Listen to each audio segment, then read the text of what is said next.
Cause your vibe, it be different. Can shine in your eyes what I'm missing. Your body Ferrari, but your mind is my interest. You finding your find in the sky, we gon' ride the eclipse. Like a Mercury transit.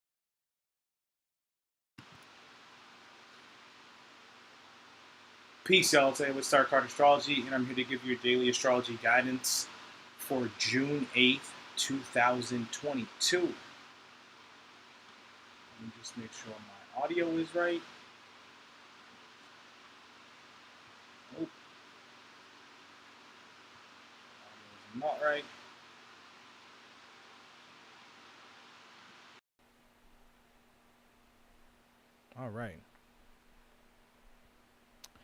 All right. So my audio wasn't right. So peace, y'all. It's with Star Card Astrology, and I'm here to give you your daily astrology guidance for June 8th, 2022. Let's get straight into this. Ooh. I am not completely set up here, but hey, 2 seconds. And we are doing this live, so you know how we do. You know how we does it here. Okay. So.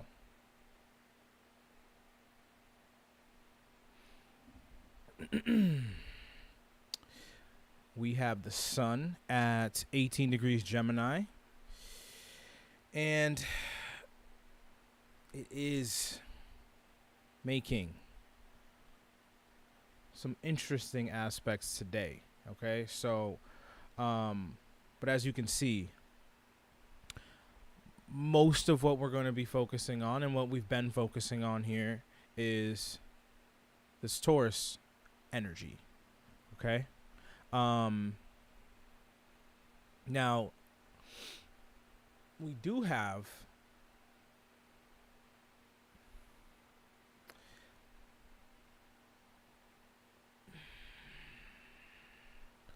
Mercury moving forward finally. Okay.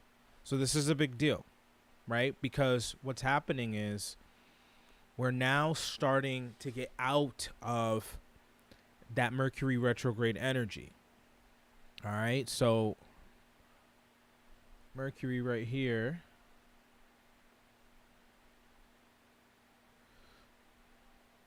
at 27 degrees Taurus has now moved out of that 26 space where it was stopped. So that retrograde energy is now starting to reconfigure. So now this is where it's very vital that we remain focused, or focus even more on the things that are really, really and truly valuable, right? Because Venus is going to make this transit through the rest of Taurus. Okay, and then eventually it's going to hit the spot where Mercury is now. Mercury's going to keep on pushing. Okay, so Mercury is here to get us to really, really understand that value, so that when Venus makes it to that 27 spot, we can actually materialize that true value. Okay, so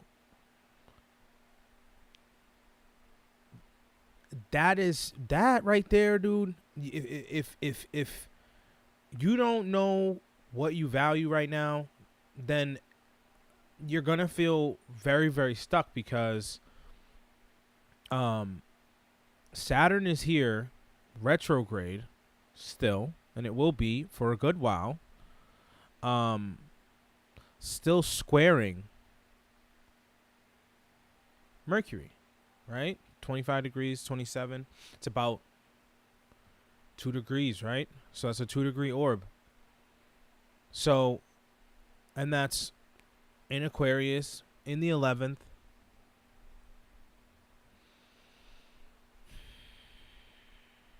And we still have Mercury here in the second. So, you know, this is really just us feeling as if maybe we're not, the work that we're doing doesn't align with what the values that we're contemplating and thinking. Also, this is where, you know, you can get a lot of intuition coming in about where you should be or where you should be going or how work situations are going to pan out, right? Because with Saturn and Aquarius, this is where a lot of different careers can really come in from out of nowhere, right? And we need to make sure that that's aligning with our value, because anything can pay you whatever amount of money you're looking for, right? But is it going to be worth it? Is it going to be empowering? Is it going to be able to get you to that next level of value that you see for yourself? If not, there's a million jobs out there. So don't get caught up on just one. Okay? And even if you're in a space where you're very comfortable with your job, realize that these times are not set in stone. So and things can change very unexpectedly with Saturn and Aquarius retrograde. Okay? So understand that, hey, you might have a job where it feels like home, but there's other places that feel like home. There's other jobs that feel like home. So don't get too caught up in that.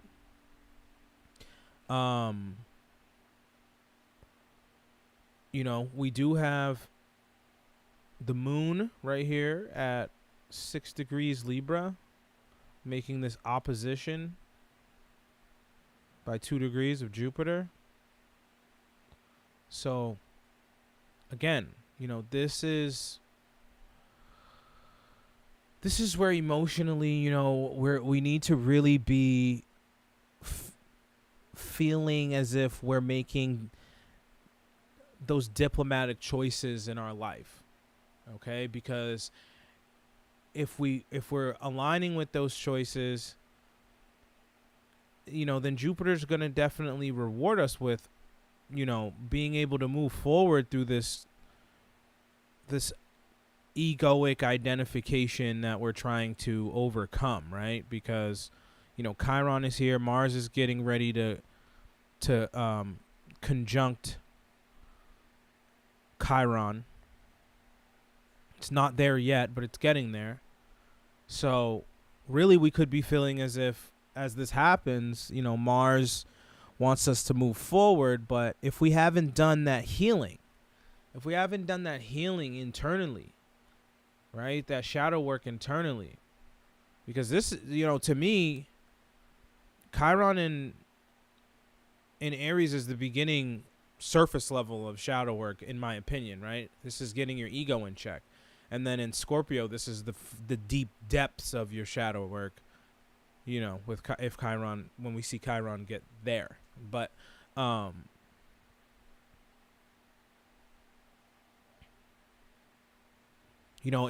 we been doing that? Have we been real with ourselves? Is the real question here. The moon in Libra is gonna want us to feel, is gonna want camaraderie. We're gonna want to make connections. Gonna want to feel like there, we have, fruitful relationships. And this is what will help us through this time is the fruitful relationships, not the toxic ones, right? Not the toxic ones.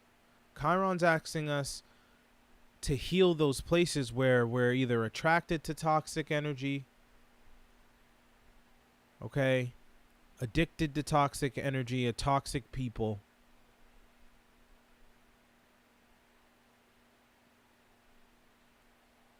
Okay, so let's not do that. Let's not do that, because we don't have to go down that road if we are not, if we're doing the right work, if we're aligning with our higher calling and our higher mission. But if we're stagnant and we don't have daily goals that are going to get us step by step to where we're trying to go, then we're going to stay on the hamster wheel of our own life, not even just, the rat race of having a regular job and blah, blah, blah, but really you can create your own hamster wheel. Okay. And keep running in the same circle where, maybe you're bringing in the same amount of money, but is that same amount of money going to help us when inflation goes up more? Is that same amount of money going to help when, they keep messing with the with the supply chain and food shortages and all this? Is that same amount of money going to keep everything stable? Or is this where we have to figure out new avenues and new things that are going to bring us to a higher place of value, to where no matter what happens to the world, right? Because what we have to understand is that Pluto is at 28 degrees Capricorn. You see how the ascendant right now, hold on. It's at 28 degrees Capricorn. You see the ascendant? The ascendant is at 1 degrees Aquarius. Pluto is moving retrograde. Okay? So eventually, pretty soon here, Pluto's going to come online and it's going to pass this threshold. And what people don't understand, and what, modern regular individuals who don't study astrology but might be a little bit interested, or people who are completely not privy to any of this information, is when Pluto moves into Aquarius, or the last time, that's what I should say, is the last time Pluto moved into Aquarius. Okay? So, how about this? I have my laptop here. We'll do a little bit of history. All right, guys? We'll do that. I'm going to bring it up, because y'all need to see. We need to have the most accurate information.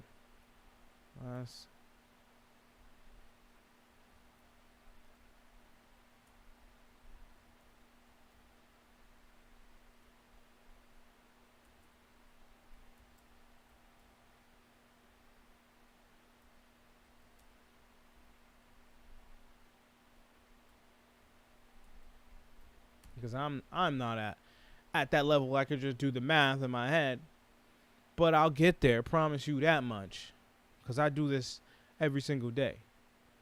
And yeah, I'm a little late on this one today, really late, but we still giving it to y'all, and I'm still gonna give you the one for tomorrow, probably in a few hours. So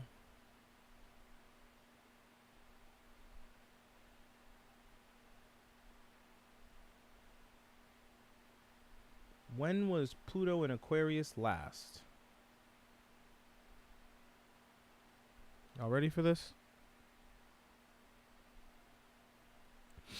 It's taking a little while because the same computer that's running this streaming thing is the same one. I should have did it on this iPad here, but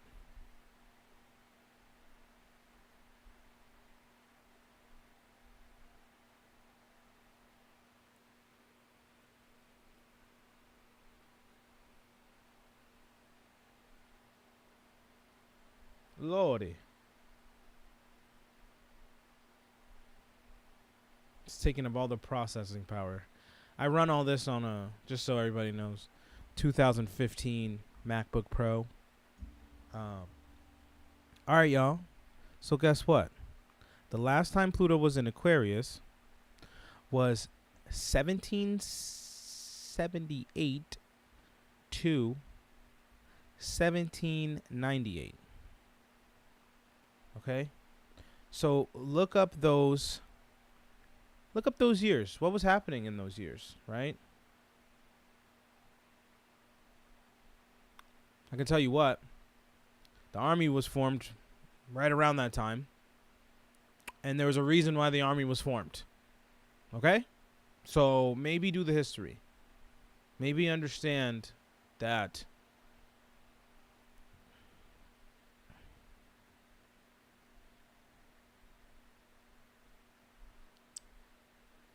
this, and now I will reference my brother, the Leo King, David Palmer, because this is where this information comes from. But the star of Antares and Aldebaran, okay, oppose each other. All right, 10 degrees. They're both at 10 degrees. All right. The aspect isn't shown with lines, so I drew it for you. Essentially, this is the dark.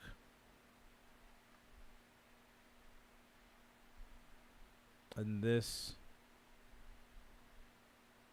is the light. Okay? Now,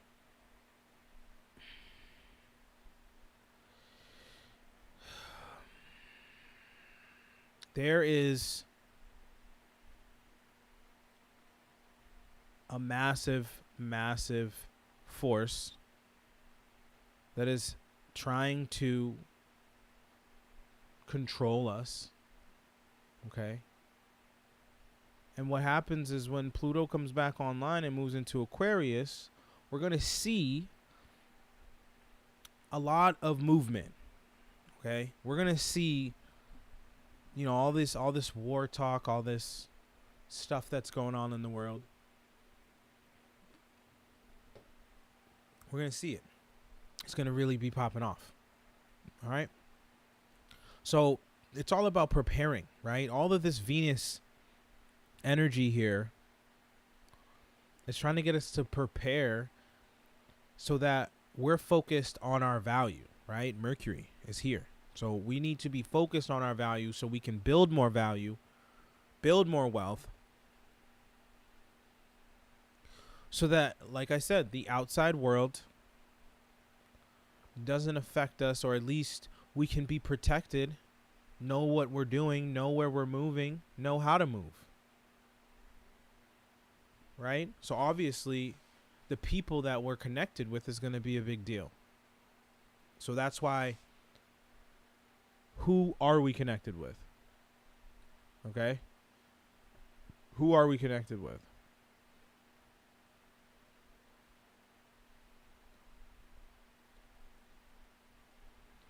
That are they of value? Do they have the same value? Do they have the same values? Are they taking from your value? Okay? That is the question. Because moving forward, trying to get to these places isn't easy in any circumstance, right? Becoming successful, they say 2022, it's so easy to be a millionaire. Then why aren't we all millionaires, right? Because it still takes effort. It still takes the right connections. It still takes the right people around you. It still takes you at least having enough willpower and mental fortitude to be able to make it through daily life while focusing on creating that wealth. Okay? Because it's not just, oh, let me invest in some crypto and boom, I'm going to be rich. Sorry. I'm sorry. But I'll tell you what, with the North Node right here at 22 degrees Taurus, the most valuable spot on the zodiac, and the crypto market is down, there's not another place that this North Node could go that would make the damn markets go up. Okay? So you have to understand that nothing is set in stone. Nothing is a sure bet unless you are investing in your own wealth and you're investing in your own value. That's the only way. That is the only way.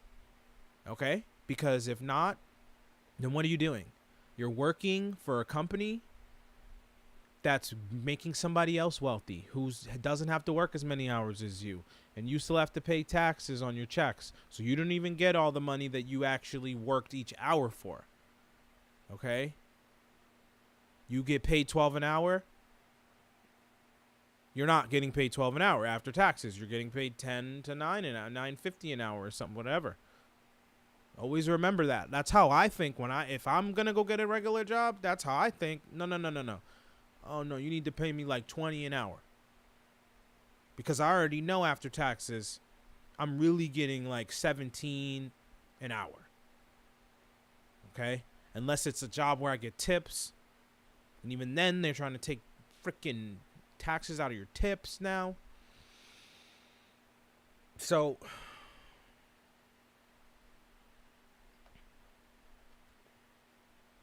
the main thing, and if you see this, I don't touch on every aspect here. I'm starting to expand, the things that I have on my charts, but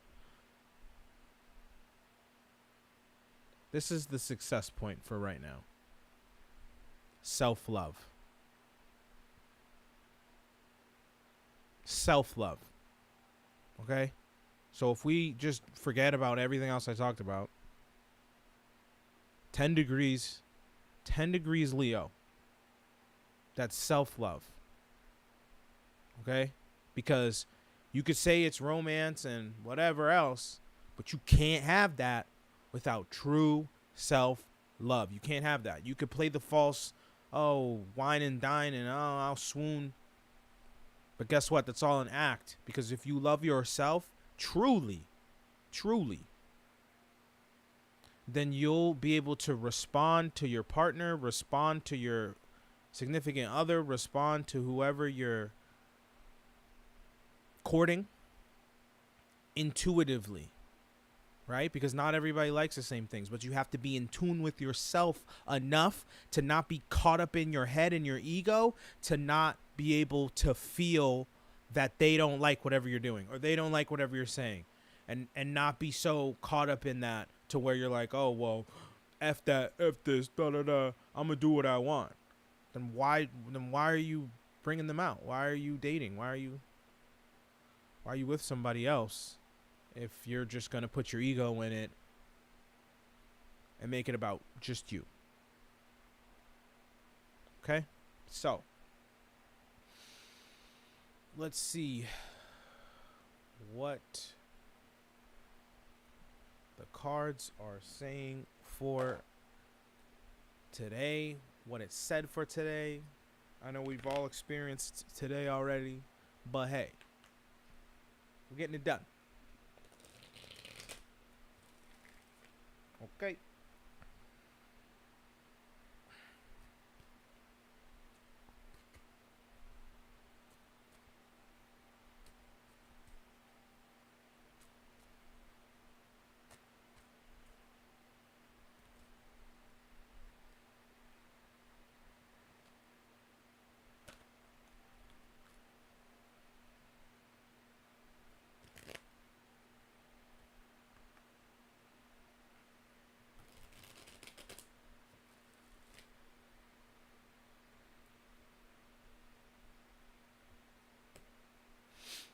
All right, so card for today is that 5 of Cups upright. Okay, so 5 of Cups has been coming up a lot lately. I think that we're having a hard time getting over some type of loss. I think we're all having a hard time with cutting out certain relationships in our lives that no longer serve, our higher purpose, that no longer really we identify with anymore. I think the Chiron work is what's really, really hard to deal with if we're not spiritually aligned with the fact that things come and go, people come and go, relationships come and go, and we have to accept those things, right? Sometimes you have to lose a best friend, Sometimes you have to lose a wife. Sometimes you have to lose a family member, a brother, a sister. And those things are not easy. And maybe we're regretting certain things we've done. Maybe we're regretting certain moves we've made. Maybe we're regretting certain things we've said.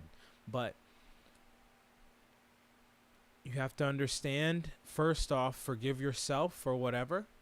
Doesn't matter what it is. And secondly, there's a higher purpose. There's a higher reason why things are getting removed, so that we can get to the place that we're supposed to go with the people that were meant to be there. So I hope that helps. And until next time, one love. Cause your vibe may be different than shine in your eyes what I'm missing. Your body Ferrari, but your mind is my interest. You find in the sky, we gon' ride the eclipse like a Mercury transit.